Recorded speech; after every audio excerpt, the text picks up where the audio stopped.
বন্ধুরা, রায়পুরের শহীদ বীর নারায়ণ সিং আন্তর্জাতিক স্টেডিয়ামে আজকের এই ম্যাচটা শুধু ভারত বনাম নিউজিল্যান্ডের একটা জয় ছিল না, বরং এমন এক আবেগঘন মুহূর্তের সাক্ষী হল ক্রিকেট বিশ্ব, যা কোটি কোটি ভক্তের হৃদয় ছুঁয়ে গেল।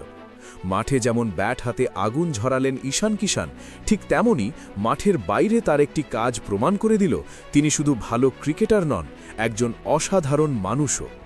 নিউজিল্যান্ডের বিরুদ্ধে এই ম্যাচে ঈশান কিষান মাত্র ৩২ বলে ৭৬ রানের বিধ্বংসী ইনিংস খেলেন।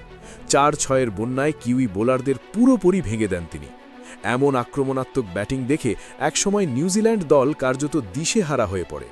শেষ পর্যন্ত ভারতীয় দল ৭ উইকেটে ম্যাচ জিতে নেয় এবং স্বাভাবিকভাবেই ম্যান অব দ্য ম্যাচ নির্বাচিত হন ঈশান কিষান।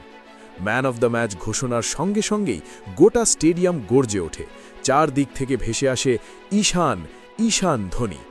প্রেজেন্টেশন অনুষ্ঠানে ট্রফি হাতে নিয়ে যখন ঈশান মঞ্চে দাঁড়িয়েছিলেন, তখন তার মুখে ছিল আলাদা এক আত্মবিশ্বাস আর শান্ত তৃপ্তির ছাপ। কিন্তু আসল ঘটনা শুরু হয় ঠিক তার পরেই।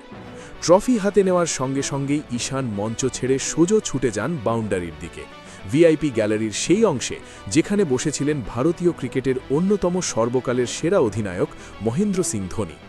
হঠাৎ করে ঈশানকে নিজের দিকে ছুটে আসতে দেখে ধোনিও এক মুহূর্তের জন্য অবাক হয়ে যান। ক্যামেরা, দর্শক, গোটা স্টেডিয়াম সবাই নিঃশব্দে তাকিয়েছিল সেই দৃশ্যের দিকে। এটা শুধু একজন খেলোয়াড়ের দৌড় ছিল না, এটা ছিল একজন শিষ্যের তার গুরুর কাছে পৌঁছনোর যাত্রা। ঈশান ভিআইপি গ্যালারির সামনে এসে নিজের ম্যান অব দ্য ম্যাচের ট্রফিটা মাটিতে রেখে দেন। তারপর গভীর শ্রদ্ধায় নত হয়ে নিজের গুরু মহেন্দ্র সিং ধোনির পা স্পর্শ করেন। এই দৃশ্য এতটাই আবেগপ্রবণ ছিল যে মুহূর্তের জন্য গোটা স্টেডিয়াম যেন স্তব্ধ হয়ে যায়।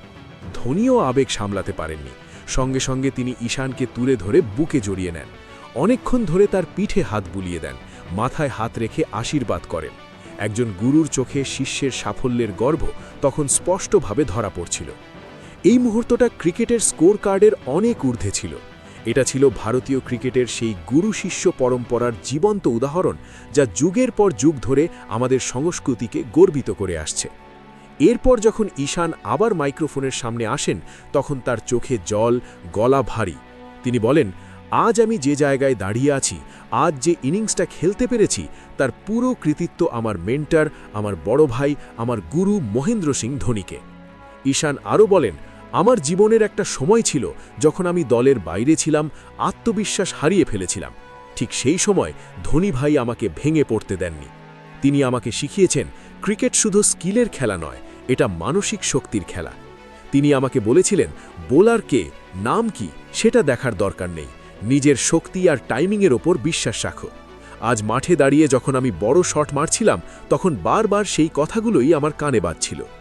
ঈশান আবেগে বলেন, সত্যি বলতে এই ট্রফির চেয়েও আজ ধোনি ভাইয়ের আশীর্বাদ আমার কাছে অনেক বেশি দামি। আমার জীবনের সবচেয়ে বড় লক্ষ্য একটাই, দেশের হয়ে ধারাবাহিকভাবে ভালো খেলা এবং আমার গুরুকে গর্বিত করা। এই আবেগঘন মুহূর্তের সাক্ষী ছিলেন অনেক বিশিষ্ট ব্যক্তিও। গ্যালারিতে উপস্থিত ছিলেন বিসিসিআই-এর শীর্ষ কর্তারাও। গোটা স্টেডিয়াম তখন করতালিতে ফেটে পড়ে। ঈশান কিষানের এই আচরণ প্রমাণ করে দিল, নতুন প্রজন্ম শুধু মাঠে আগ্রাসী ব্যাটিং জানে না, তারা জানে কিভাবে নিজেদের শিকড় আর গুরুজনদের সম্মান করতে হয়।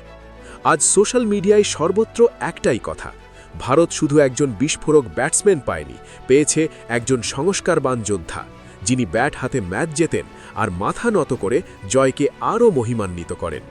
যে খেলোয়াড় সাফল্যের শিখরে পৌঁছেও নিজের গুরুর পায়ে মাথা রাখতে জানে, তার ভবিষ্যৎ যে আরও উজ্জ্বল হবে, একথা বলাই বাহুল্য।